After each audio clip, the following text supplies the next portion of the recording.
In this season of Thanksgiving in November, we've been looking at biblical texts that come from a particular time, a time when the Christian faith was still fairly new, but also a time when it was becoming harder and harder to keep that faith. A couple weeks ago, the lesson was from Paul's first letter to the Thessalonians. That was just last week for All Saints' Day, where his challenge there was to write to a Christian community that was maybe 30, 40 years old, but the first blush of being a person of faith had begun to wear off. That the second coming hadn't come yet. And so then they were faced with the question of, how do you keep the faith when you're living under the Roman Empire with all the oppression and heartache and violence that would bring? And one of the things Paul said to them was, look to those people around you who are leading lives worthy of this call. That's one way you do it. Surround yourself with that great cloud of witnesses, that their faith and their strength might give you the faith, strength, and courage you need. Live a life worthy of your call. That was Paul's letter to the Thessalonians last week. Today we hear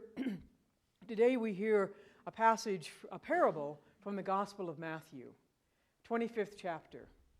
Now, Matthew's Gospel was probably written anywhere between 70 to mid-70s after the life, death, and resurrection of Jesus Christ.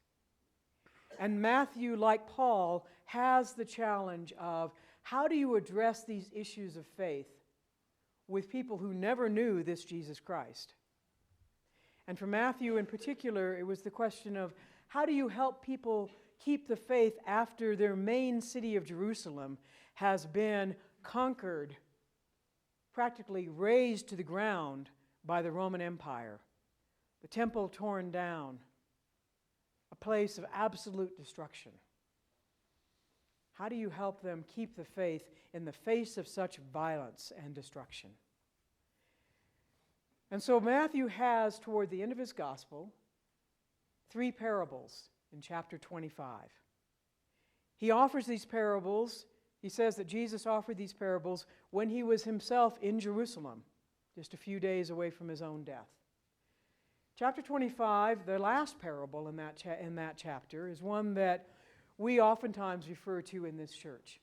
It's the one, perhaps you're familiar with it, where Jesus talks about the end of time and the day of judgment and the separation of the sheep from the goats. And it has nothing to do with how many times you went to church or what words you used or whatever. It has to do with, when I was hungry, you fed me. When I was thirsty, you gave me drink. When I was in prison, you visited me. And the people say, Lord, when did we see you hungry, thirsty, naked, imprisoned? In response, when you did it to the least of these, my brothers and sisters, you did it to me. That's the best known parable from the end of the chapter. But the chapter begins with a different parable, one that is sometimes titled the wise and foolish virgins. It is not a parable I have preached on a great deal for the title alone. The title probably, however, is not the most accurate title. You'll hear it translated in the version that Peter's using as the wise and foolish bridesmaids. It could also be simply the wise and foolish young women. Now, having been a young woman one time, I know that it's not a factor of age. You can be a wise or foolish young woman, wise or foolish old woman, wise or foolish in-between woman. You can even be a wise or foolish guy. So let our hearts and our lives be open to the reading and hearing of this parable that is just plain bizarre, but let it give its meaning to us and life to us this day. A parable of being prepared. Then the kingdom of heaven will be like this. 10 bridesmaids took their lamps and went to meet the bridegroom. 5 of them were foolish, and 5 were wise. When the foolish took their lamps, they took no oil with them, but the wise took flasks of oil with their lamps. As the bridegroom was delayed, all of them became drowsy and slept. But at midnight there was a shout. "Look, here is the bridegroom. Come out to meet him." Then all those bridesmaids got up and trimmed their lamps. The foolish said to the wise, "Give us some of your oil, for our lamps are going out."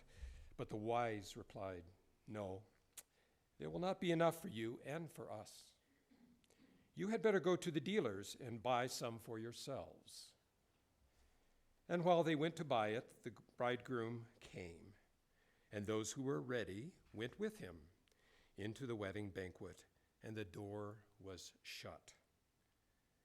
Later, the other bridesmaids came also, saying, "Lord, Lord, open to us." But he replied, "Truly I tell you, I do not know you." Word of God, word of life. Please join me in a time of prayer. Let us pray. We come to you, O Lord, like trees beside living waters, yearning for your life-giving word, your life-giving spirit. We pray that you will fill us with your love forever, that you will recreate our hopes and dreams, that you will open us in body, soul, mind, and spirit to you, and let an ancient parable go deep into those lives. Empower that parable with your spirit, your love, and your life this day, so that your word might become our lives. We pray that not only for ourselves, but we pray that for this world into which you will then send us, a world that needs your love, your hope, your dreams. All this we ask in your name. Amen.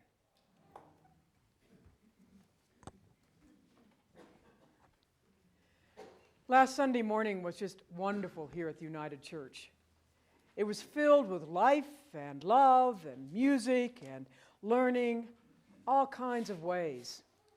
We commissioned almost 90 adults from this congregation to be Child Pray-ers for the children and youth and college students, young adults of this church. That means that 90 adults have agreed every single day to pray for a child or young person from the life of this congregation, beginning as infants, going all the way through whatever comes for them after high school. 90 people praying for children and youth. It was a wonderful, wonderful set of people at the front of the church in both services. We handed out Bibles to some of our first and fourth graders, opening up to them the Word of God and helping them, we pray and hope, to find their story in God's story, in the pages of those Bibles. We were blessed with wonderful music from the early choir in the 8:30 service, wonderful music from the sanctuary choir in the 11 o'clock service. The young adventurers explored how it is they are called to pray and how it is this community of faith supports those 6th and 7th graders in their lives.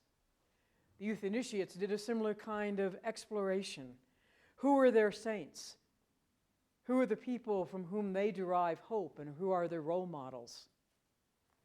They met with the church council, who also shared with the young people their faith journeys.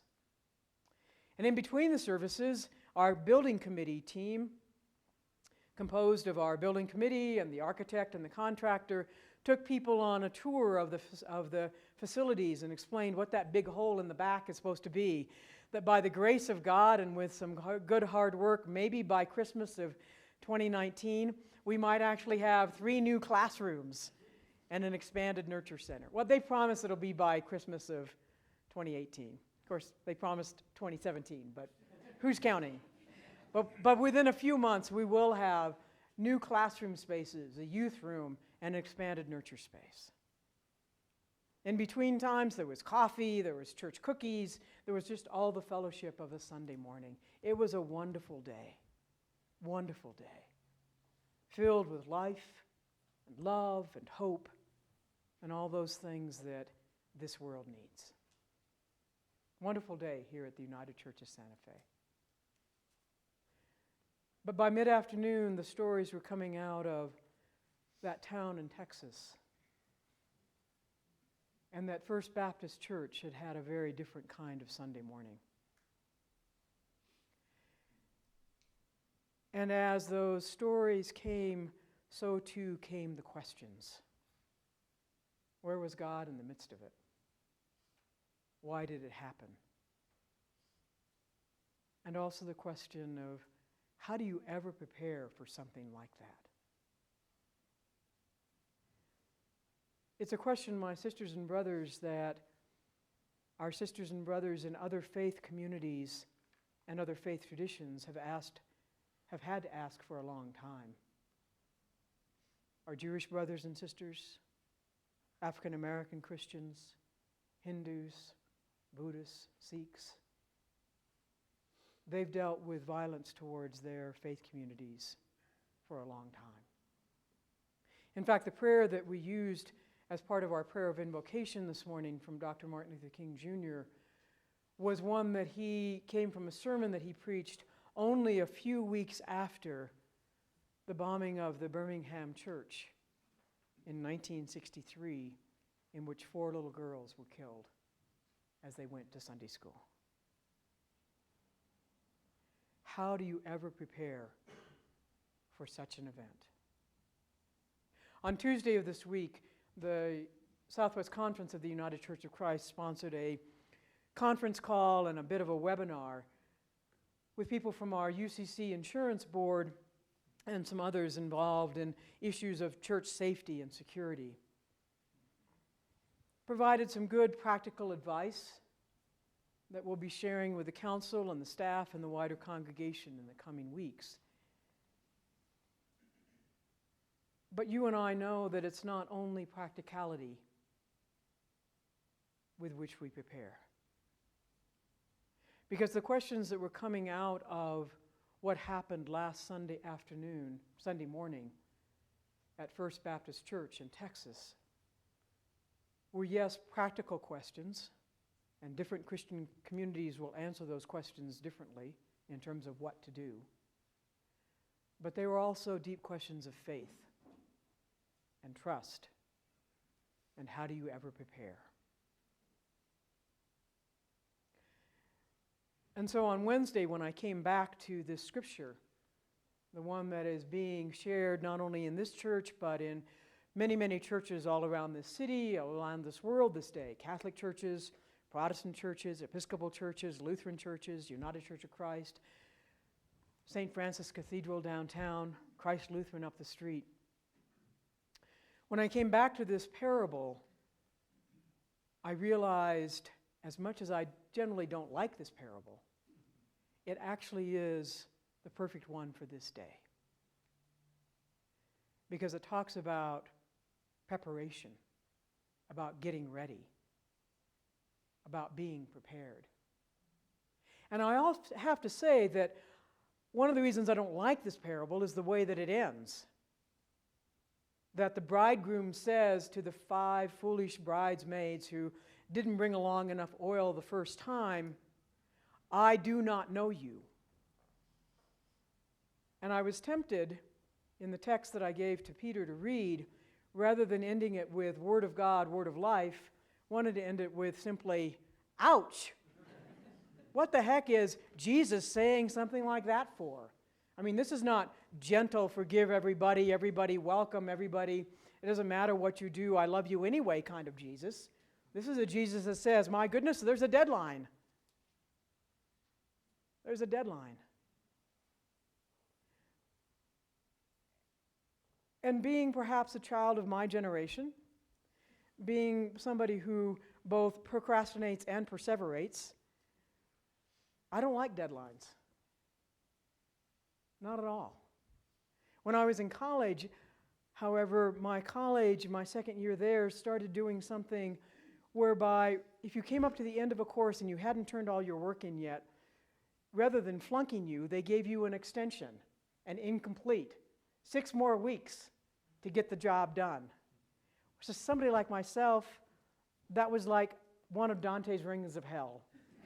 because all it did was give me 6 more weeks of perseverating and procrastinating, and that the darn thing wasn't going to be perfect anyway. This parable says sometimes we live with limits. Sometimes things do come to an end. Sometimes we have got to make a decision.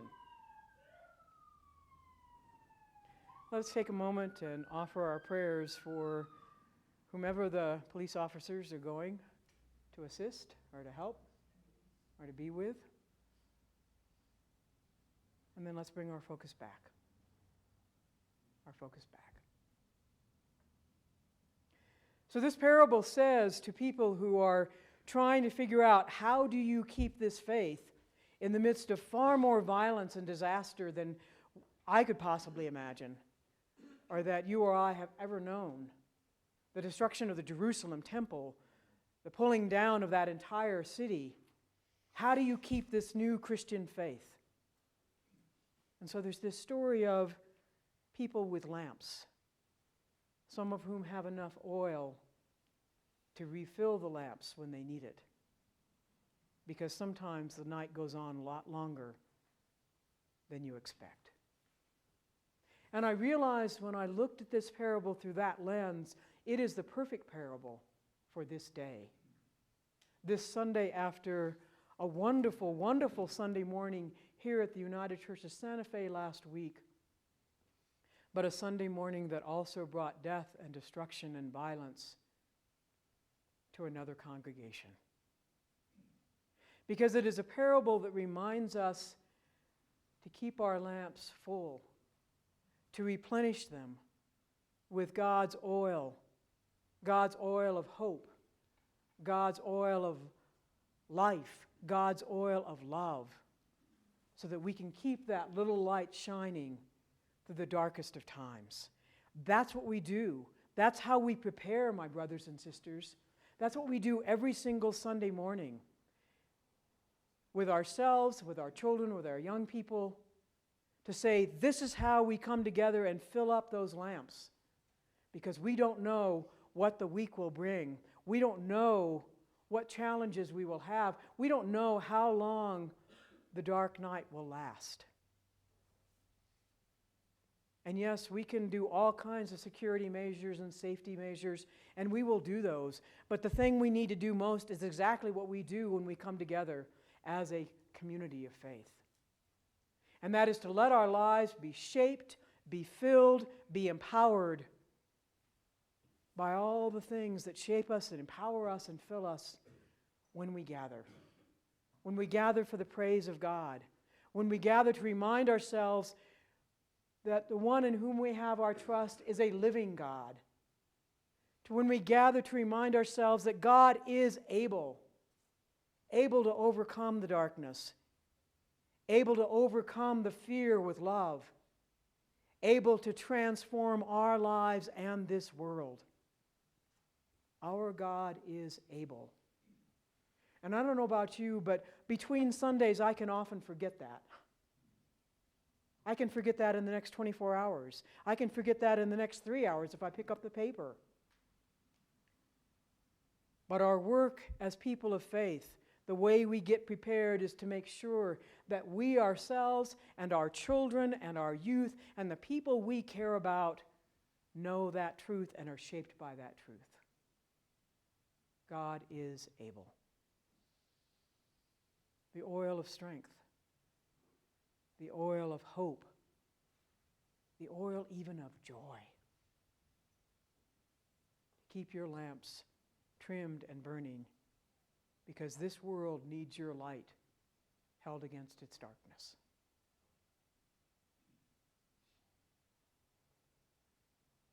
I was reminded of that over the course of the last couple of weeks, as I thought about not only this sermon, but just what do we do in this time in which we live? And at least for me, perhaps for you, one of the ways I keep my life filled with God's love and God's possibility, is remembering and being connected with those people who do the same. And so there are a couple quotes in your bulletin the inside front cover, from two young people whose lives and whose witness have been shaped by their faith, and whose lives and witness keep that light alive in our time. The first one is a man by the name of Arne Chorn Pond. He's now in his mid-40s, but when I first knew him, he was 15 years old, and he was a survivor of the Cambodian genocide. He was 15 years old. He was living with an adoptive family in New Hampshire. His father, Reverend Peter Pond, was a UCC minister who'd been working with Lutheran Immigration and Refugee Services, helping resettle Cambodian refugees all over New England. I was an associate minister for a church in Connecticut, and Reverend Pond could smell an eager to please, eager to help associate minister 10 miles away. He came after me. And Peter and I worked at resettling over 100 refugees in that town alone, but as well as working throughout New England. And that's how I met Arne. He was 15 years old. He was 5 feet 6 inches tall, and he weighed 98 pounds. He had survived the starvation and the brutality of the killing fields of Cambodia under Pol Pot. He'd been born into a family of musicians.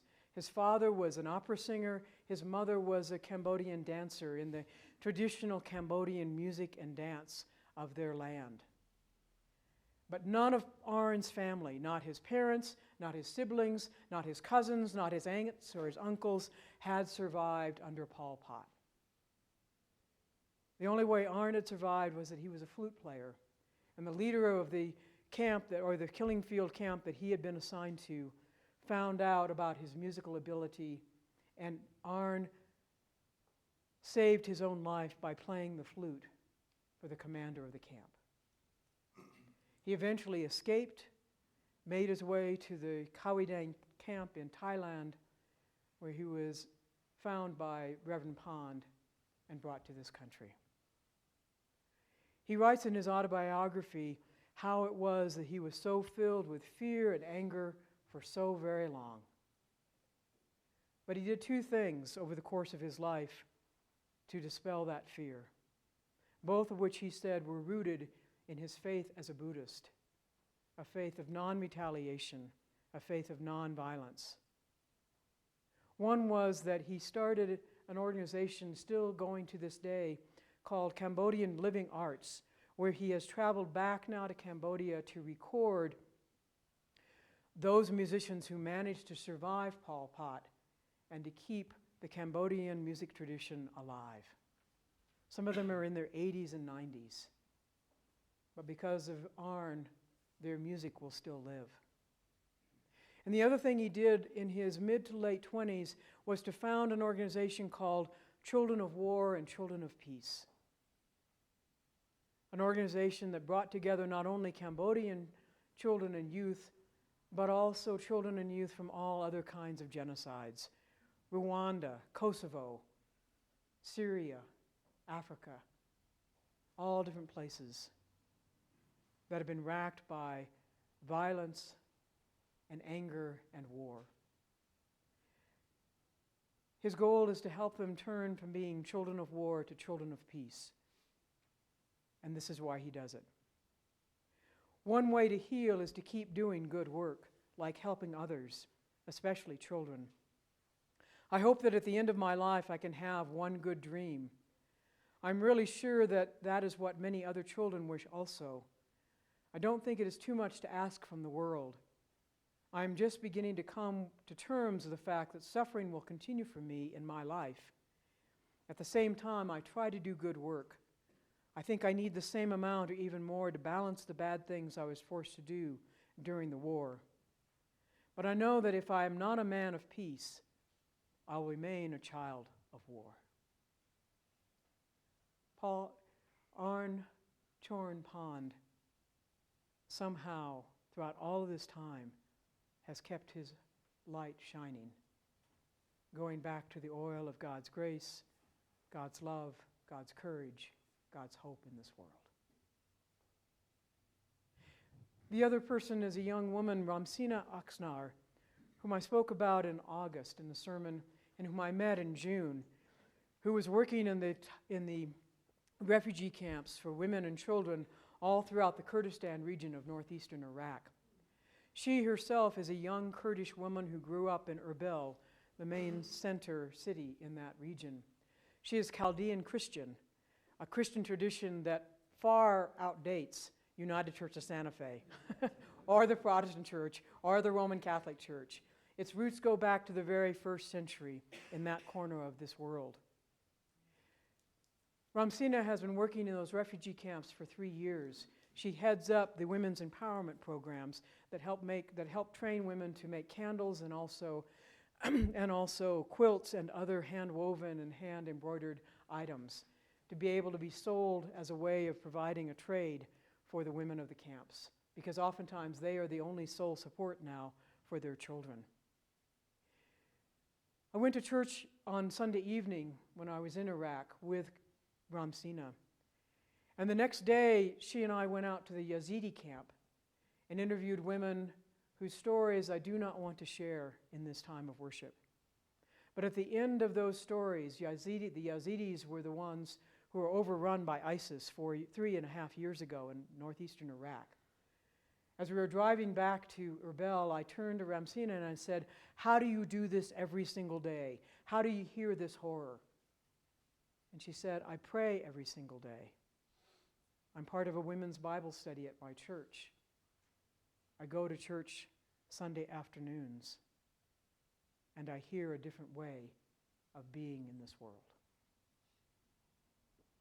I had not heard from Ramsina for several weeks and was quite concerned about her because of all the unrest that's happening in Kurdistan. Those of you who might not know, Kurdistan voted to secede from the country of Iraq a few weeks ago, and in response, the powers that be in Iraq have basically invaded Kurdistan, which has only increased the misery and hopelessness. But Ramsina and her colleagues are still going to those refugee camps that are filled with people from Mosul who are Sunni Muslim, people from other parts of Kurdistan who are Christian, people who are Yazidi, a completely different faith, to provide them hope and training and God's love. This is what she wrote to me. As you know, the situation here in Iraq seems to be escalating toward worse every day, and we're having more and more obstacles. It feels like everything is turning against us, and we are trying to survive, support, and help each other as much as we can. I'm very happy that we are still working to keep our promises with these women, as it's the soul of our project to lead them toward keeping promises, keep working, and keep creating art in all circumstances. Our courage and passion is bigger than everything else happening around us, and we work with a smiley face every day. If you were here, you would notice how people in general are a bit depressed and worried as we don't know what other issue we will wake up to tomorrow. But the courage and determination to continue what we started, especially by the women, is outstanding and something special.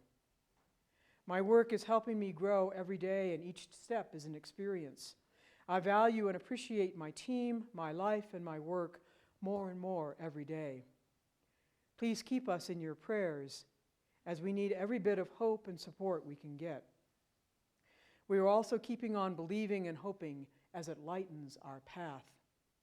I hope that one day I will be able to visit your church so that I can tell those stories we have to you and everybody else. There is not a better way to grow than helping others grow.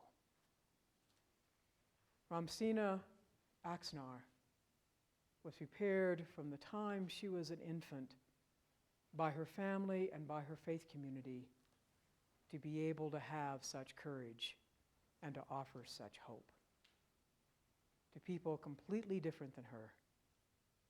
Her Christian faith gives her what she needs to be there for Sunni Muslims, for Yazidis, and for everybody with whom she works. She's kept her lamp, trimmed and burning with the oil of God's love. And finally, one last story. This is from somebody many of you know. Her name is Dorothy Mendelson. longtime member of the church in her mid-80s, moved just recently, just about a month before the fire started in Sonoma, to Sonoma, California. Dorothy, who served many roles here at the church for over 20 years, one of them was she's an artist, she's a watercolorist. And a number of years ago, she founded a group at the church called United Artists. Dorothy is somebody whose life has been shaped by her Christian faith and also by her life as an artist, to be able to see the world around her. She wrote me an email in response to an email I'd sent earlier this week. And here's what she said from Sonoma, California. It is very hard in these times of destruction by fire, hurricanes, tornadoes, and even murders to find God in the picture. But the other morning as I walked my dog Brady after a night of rain, God was there in the stillness of waking birdsong, amid the smell of a deep campfire that still lingers. The face of God shined in the lasting glory of what remains of the still sunlit hillsides after those fires. All is not lost. Love, Dorothy. Keep your lamps trimmed and burning. Keep them filled with the oil of God's love, God's beauty, God's hope, God's life. That's what we try to do every single Sunday. That's what we're called to do for this world, for the children and youth that we serve, for each of us ourselves, and for this world that God so loves. Keep your lamps trimmed and burning. Be that light that the darkness has not and will never overcome. Thanks be to God. Amen.